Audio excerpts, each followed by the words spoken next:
Hi friends, Siragadikka ஆசை சீரியலில் நாளைக்கு என்ன நடக்க போகுதுன்னு பார்க்கலாம். வாங்க வீடியோக்குள்ளே போகலாம். நம்ம சேனல் இன்னும் சப்ஸ்கிரைப் பண்ணாதவங்க சப்ஸ்கிரைப் பண்ணிக்கோங்க. மீனா வந்து சீதா சாப்பாடெல்லாம் ரொம்ப அருமையாக இருந்துச்சு சீதா, நீ ரொம்ப சந்தோஷமாக இருக்கில்ல? ஓகே சீதா, அவர் சவாரிக்கு போயிட்டு நைட் சாப்பாட்டுக்கு வீட்டுக்கு வருவார், நான் போய் செய்யணும் சீதா.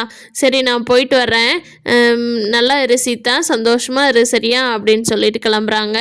அப்போது மீனாவோட அம்மாவும் நானும் வரேன், எனக்கு லேட் ஆச்சு, சத்யாவுக்கும் ஏதோ சாயந்தரம் வேலை இருக்குதுன்னு சொன்னா, வா எல்லாரும் ஒன்றா கிளம்பிக்கலாம் அப்படின்னு சொல்லிட்டு சீதா அவங்க அத்தைகிட்ட எல்லாம் சொல்லிட்டு மீனாவோட அம்மா மீனா எல்லாம் கிளம்பி போகிறாங்க.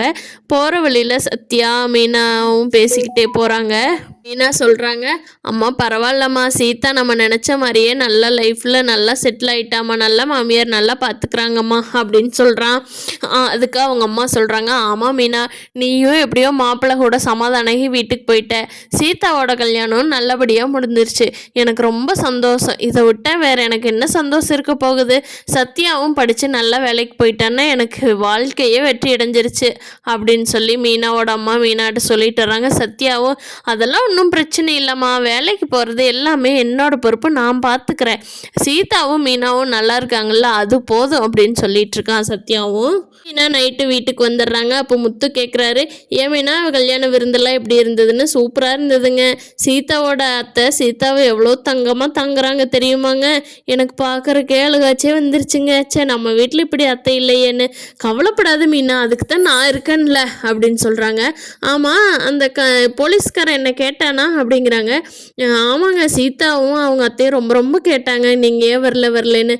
நான் கேட்குறக்கு சொல்லுமேனா, அந்த போலீஸ்காரன் உங்ககிட்ட கேட்டானா? இல்லைங்க கேட்கலங்க, நான் தான் அப்போவே சொன்னேன்ல, அவன் என்னை கூப்பிட்டுருக்க மாட்டான், சீதா தான் அப்படி சொல்கிறா. சரி விடு, அதை பேசி நமக்குள்ளே சண்டை வர வேண்டாம். சரி மீனா தூங்கலாம், எனக்கு பசிக்குது, சாப்பாடு எடுத்து வை அப்படிங்கிறாரு. இங்கே ரோஹிணி வந்து ரவி வேலை செய்கிற ஹோட்டலுக்கு போயிருக்காங்க. அங்கே நீத்துக்கு எப்பவுமே ரவி மேலே ஒரு கண் இருக்கு இல்லையா, ஆனால் ரவி அதை பெருசாக நினைக்க மாட்டார்.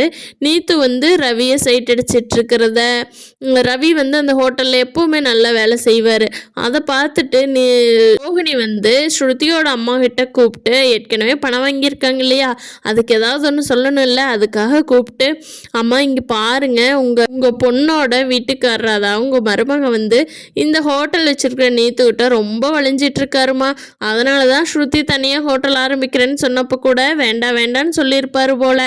சரிம்மா நீங்கள் வேணால் வந்து பார்த்துக்கோங்க அப்படின்னு சொல்லி லைட்டாக பற்ற வச்சுட்டு போயிடுறாங்க.